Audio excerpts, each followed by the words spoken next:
There is a saying in our field that a diagnostic is defined by a drug. As we start developing more and more of these immune therapies, we will be in a position to say, well, if you have biology X and biology Y, maybe you need to get drug A and drug B. I'm Jane Grogan, and I'm a scientist. I've been at this for more than 20 years now, and I think perhaps the only thing better than doing science is talking about the science. Lucky for me, I work in a place where I am surrounded by some of the brightest minds in research. However, there's usually not much time to just sit and talk. And that's why I'm so thrilled to be hosting this podcast. I am going to step away from my lab today and chat with a colleague about some of the cool stuff we're working on, especially as we try to link these discoveries to new medicines. So grab your favorite drink, get ready to unlock your science brain, and join us for Two Scientists Walk Into a Bar, a podcast for biotech geeks and the people who want to hang out with them.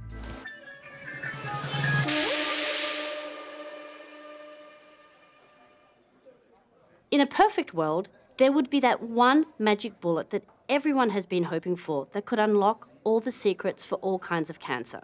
Sadly, that's not the case.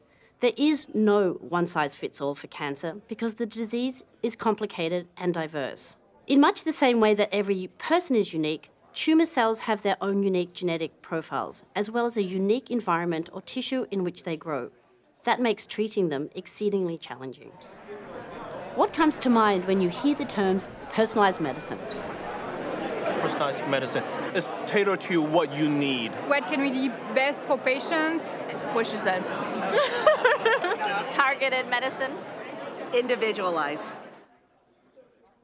As a scientist, I really believe we are living in an exciting time for personalised medicine. Technology is evolving at such a fast pace, and we are learning more and more about the underlying biology of cancer and collecting more and more data. A new and critical component of this understanding includes the emergence of the field of biomarkers. The purpose of this field is to parse out patterns of biology that underlie cancer and its progression. To help us understand biomarkers and the complex data they represent, I'm sitting down with the lead scientist in the field, Priti Hegde. Welcome, Priti. Hi, Jane. So let's just jump right into it. What is a biomarker? So a biomarker, very simply put, is a mechanism by which you can determine the state of an individual. A lot of people have hypertension. Blood pressure measurement is a biomarker for hypertension. So it's a readout or a marker of a biological process or a state of a cell or a state of a person at any given time? Right, or a state of disease in an individual. The way we monitor disease over time is by looking at biomarkers. Why have biomarkers become a kind of buzzword in the last decade or so? Right. I think there are two aspects to this. One is technology. Technology has evolved to such an extent that you can really measure multiple parameters from a very limited amount of tissue sample from an individual. When you go to draw blood at your doctor's office, for example, you get a 5 ml draw of blood. 50, even 20 years ago, you could perhaps measure a few endpoints. So these might be the simplest biomarkers that we think about, like your cholesterol levels. You go down, you get a blood draw, and it gets measured. Right. Today, technology has evolved to a point where you can essentially measure your entire genome from a very small sample of tissue, be it in blood, be it in any tissue, any organ in your body. And the other aspect is really the evolution of computation. There is so much out there in terms of tools available for us to interrogate multiple parameters using very sophisticated computational tools. What kind of data are we talking about here? Because that's a big leap from just drawing a few mils of blood. I'll give you an example of cancer. That's what I do. I essentially look to develop fingerprints of each patient that enters into our clinical trials, right? So the way we do that is we collect tumor tissues from practically every patient that enters into our clinical trials. We collect blood. We collect plasma. Essentially, the point of having these collections is that you can always go back and interrogate the fingerprint of that individual. You can look at what are the changes in the genome in these patients that have resulted in them presenting with cancer. You can look. So just, what is the mechanism that's switching that normal cell into something that starts to proliferate out of control and turn cancerous? Exactly. Secondly, we can also look at what the functional consequence of those mutations is. And one of the easiest ways by which you can look at it is by looking at these molecules called RNAs, right? These are precursors to proteins, but the RNA fingerprints or RNA profiles give us a sense for the general phenotypic characteristics of these tumors. Because with RNA fingerprints, in addition to the genetic variability in these patients, you get a sense for the composition of the whole tumor. What is the prevalence of immune cells, for example, in the tumor microenvironment? What is the presence of other stromal factors? The stroma is a definition for the bed, rather, that the tumor cell creates to reside within an organ. And so, getting a sense for the complexity of that tumor gives us a sense for how do we treat those tumors. It gives us a sense for how do these tumors now start to progress. There's a lot of information that we can get now. So you've hit on this word complexity. And when I think about collecting data, it's the more data you get, the more data you have, it becomes very, very complex. But that's a lot of data, right? Beyond the complexities of collecting the data, how are we processing it, and then how do we even ask questions of it? That's a very good question. And for the longest time, this was a big challenge for us, right? Is that we were data rich, but information poor.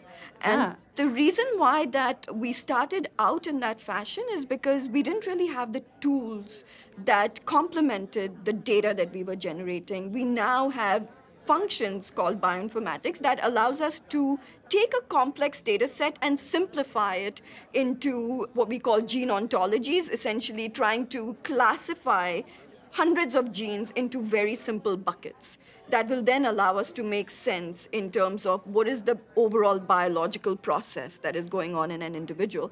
Jane, That's Wellington, of course, my producer. clarify for me, what's bioinformatics? Bioinformatics simply uses computer science, statistics, and mathematics to understand complex biological data.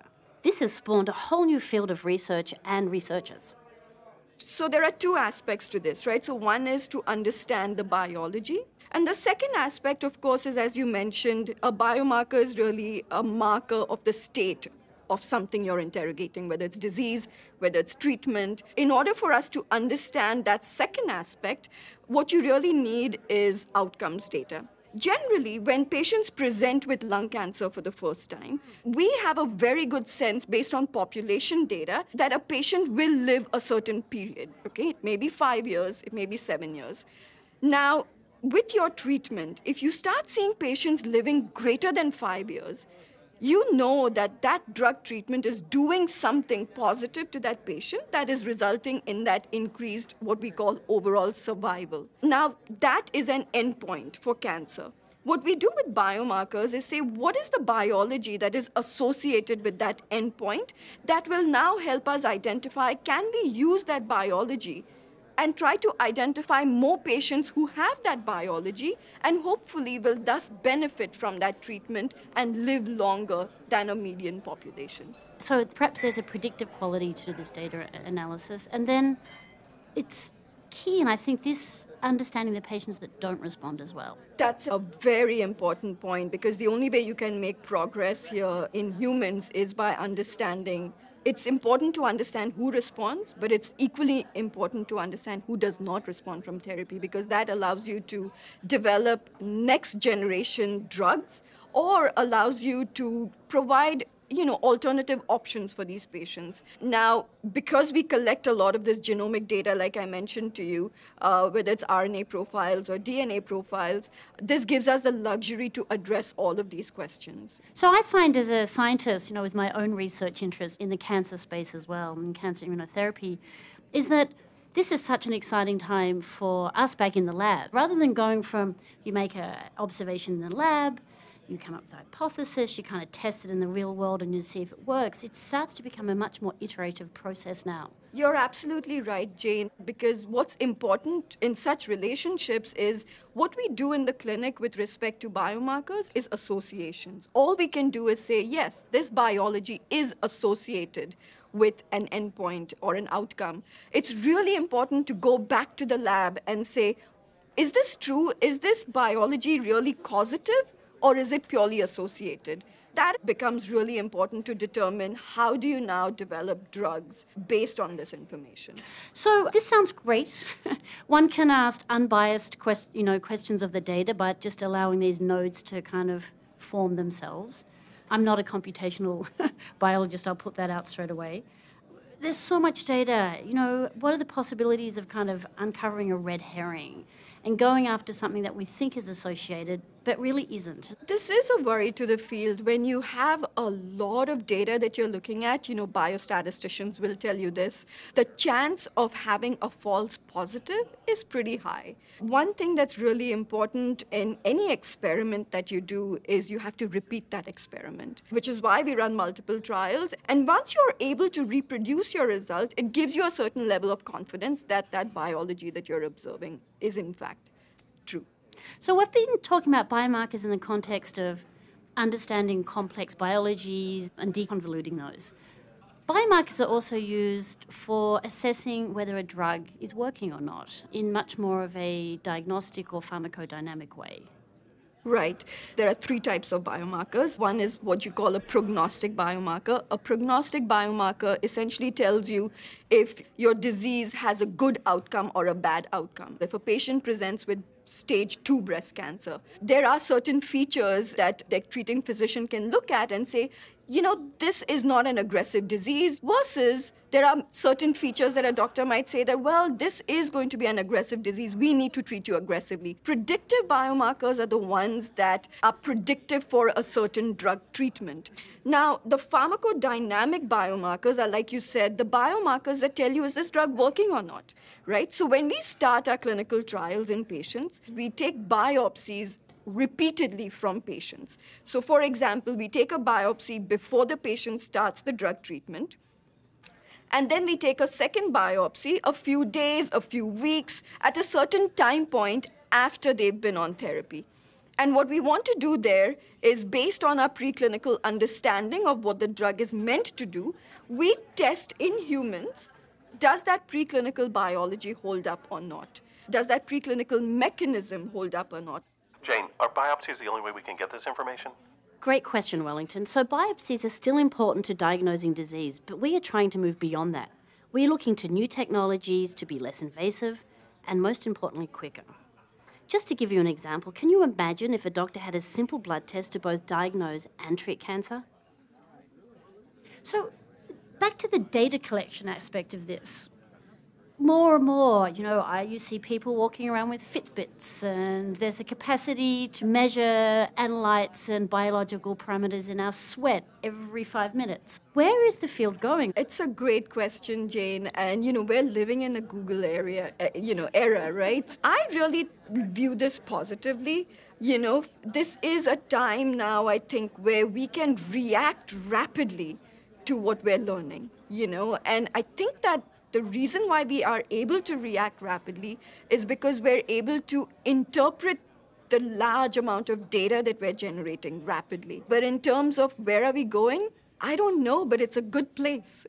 Do you think we'll finally get to the stage where we carry around our own information, like locked in a credit card or plastic around our neck or something, so we can just kind of swipe that in a doctor's office and, all your personalized information will come out in a way that the doctors will really be able to work with?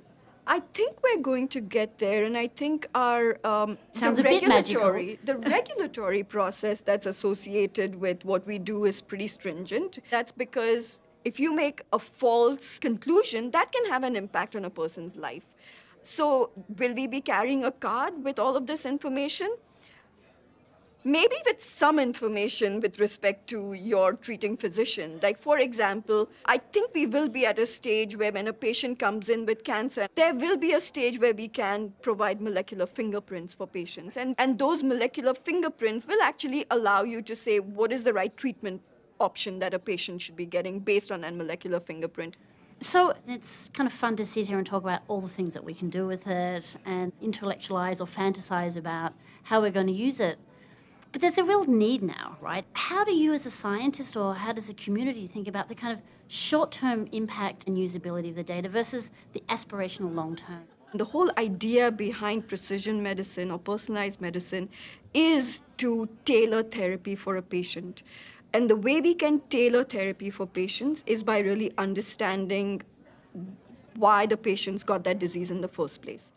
So, for example, a patient walks into the clinic. If they have immune cells in their tumors, you know that these patients are going to respond well to cancer immunotherapies. And this is, I'm just generalizing here. Now, if they're not responding to the cancer immunotherapy, why are they not responding? And that is what we can do with the data, is say, going back to understanding what drives resistance to those patients. So there's already a very first simple diagnostic. Do you have immune cells in your tumor or not? Right. And then within those that do, not all of them respond. That's right. Jane, we hear the words personalized medicine and precision medicine quite a bit.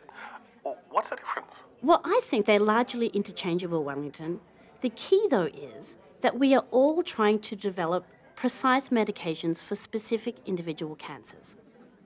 So there is a saying in our field that a diagnostic is defined by a drug. You cannot have a diagnostic without a drug. And so what we have right now with the immune therapies, the present immune therapies that we call checkpoint inhibitors, is we know that the presence of immune cells by themselves tends to give you a general sense that a patient will respond to these therapies or not. As we start developing more and more of these immune therapies, we will be in a position to say, well, if you have biology X and biology Y, maybe you need to get drug A and drug B. We're at a very early stage, but a very exciting stage. Very exciting right now. You know what? I want to ask you something else. What I'd love to know, Priti, I think the story of how we all get into science is so fascinating. And so I have a very simple question for you. How did you get into science? I've been interested in science ever since I was a really young kid, I'd say 9 or 10 years old. And the first memory of science for me really was when I used to go for my yearly checkup to the doctor's office. The ease with which they could predict what was going on with me fascinated me. And that's where my interest really peaked in the question of how do they know? How does the jigsaw puzzle work? How do they know? And I made a decision really early on, I'd say, in life that this is what I wanted to do. I wanted to be in the sciences. And the paths I've taken over the course of the years have really led me towards where I am today, and I've always wanted to be here. I wasn't really interested in a medical degree per se because it's just too close to a patient and it gets too personal. Doing what I do here in the translational research aspects, I still have that connection with patients. But I am a step removed from them and can look at their disease more objectively than perhaps an MD or a doctor can. So, and again, use the biomarker data to look for the patterns it's looking for the patterns in the disease. Exactly. The question is, why does this patient have cancer? And the second question is, how can we treat this patient? And what data can we generate to help us get from why do they have cancer to how do we treat them? The data really lies in these patients. It lies in their tumors. Where do we go next? Yeah, we're at this nexus right now. I can envision a situation in the future, in a not so distant future, where we could potentially have apps that allow us to really self-monitor our disease. Much in the way that this kind of technology is growing for more simpler analytes like measuring diabetes and your insulin levels throughout the day. Right. We have the tools and technologies that are now being developed are more non-invasive. So there are blood tests now that allow you to look at your mutation profiles in blood. So if you have a technology that's sensitive enough to detect one molecule of a DNA fragment that comes out of the tumor and is circulating in blood. And if your technology is sensitive enough to detect that one molecule, you have a blood test that is akin to measuring insulin levels for diabetics. And that gives you a sense of being in control of your disease. To be in control of what's going on in your body and to feel like you know what's going on with your disease is a really important aspect for patients who are suffering from these diseases. And I think that's where we are going to go in the not very distant future. And so in this way, information is kind of personally empowering as well. At your fingertips. I think one of the really dramatic aspects of the biomarker field, coupled with therapeutic responses and outcomes, is really making sure patients who aren't going to respond don't have to go on drugs unnecessarily. Patients don't have a lot of time. We need to do the best we should do for these patients. And the way we can do that is through, again, understanding their molecular fingerprint. Well, that's a lot of data, and I wish you and the field good luck. Thank you, Jane. This Thanks, was Priti. fun. Well, as usual, another fun session on Two Scientists Walk Into a Bar. Thanks for joining me. We'll be back in the bar in a couple of weeks with a new show about clinical trials with my friend Mehrdad Passy. In the meantime, keep telling your fellow science fans about us, like us on Facebook and Twitter, and most importantly, if you haven't already, subscribe and rank us on iTunes. And now, for me, it's back to the lab.